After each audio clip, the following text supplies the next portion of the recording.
અક્ષય તૃતીયાના દિવસે સોનું કે ચાંદી નથી લાવી શકાય એવું કોઈ વાંધો નથી, ફક્ત એક વસ્તુ લઈ આવો જે એનાથી પણ પાવરફુલ છે. યસ, અગર અક્ષય તૃતીયાના દિવસે જે રીતે અત્યારે આ કિંમતી ધાતુઓના ભાવ વધેલા છે અને એ નથી લાવી શકાય એવું, તો ફક્ત 21 રૂપિયાના જવ લઈ આવજો, પણ એ ખૂબ જ ભાવથી લાવજો.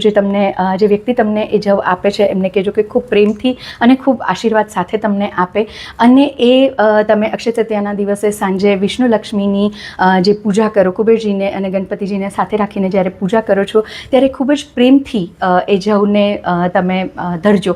અને હું તમને કહું કે લક્ષ્મીજી અને જે ડિવાઇન એનર્જીસ છે એ તમારો ભાવ સમજે છે, એ વસ્તુથી મતલબ નથી.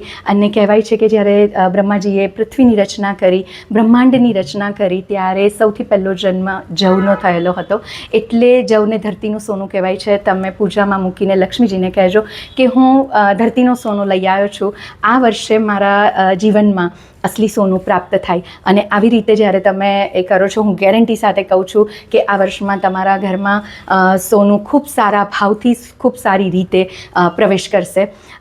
અગર તમે એ કરવાના છો તો કમેન્ટમાં અક્ષય જરૂર લખજો. હું કાલે સાંજે મારી પૂજા કરીશ ત્યારે જેટલા લોકોએ અક્ષય લખ્યું છે એ તમામ માટે હું પણ પ્રે કરીશ. Yes, thank you.